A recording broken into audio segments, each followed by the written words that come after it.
Dernière journée du sommet de l'Union africaine à Addis Abeba, les chefs d'État du continent se sont penchés sur le projet de marché commun africain, la ZLECAf. Ousmane Diaye, notre envoyé spécial, a rencontré l'ancien président du Niger. C'est lui qui pilote ce projet.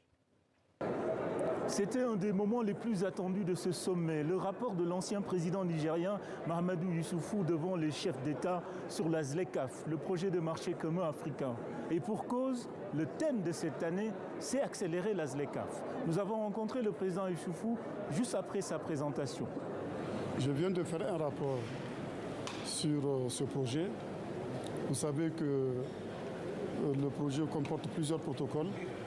Il y a le protocole sur le commerce de marchandises, il y a le protocole sur les services, le protocole sur le règlement des différends. Ça, c'était la première phase sur laquelle des accords ont été signés.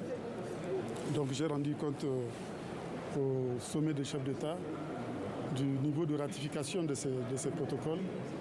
Et on peut se réjouir de ce que aujourd'hui 47 États sur 55 ont ratifié ce protocole. Satisfait avancée notable donc, mais des réticences demeurent, le processus tarde, l'Érythrée n'a pas encore signé et 8 pays n'ont pas encore ratifié. Comment expliquer ces blocages? Voici la réponse du rapporteur du jour. Ces États qui n'ont pas ratifié ont des raisons diverses, mais pour avoir une idée. Par exemple, il y a des États qui ont quelques procédures administratives à leur niveau qui bloquent.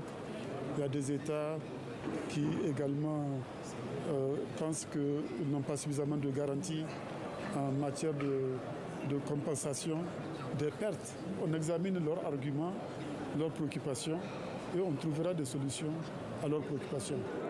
Après le rapport Issoufou, les chefs d'État continuent le huis clos pour finaliser la déclaration de ce sommet, une déclaration finale attendue ici à Addis Abeba dans la soirée.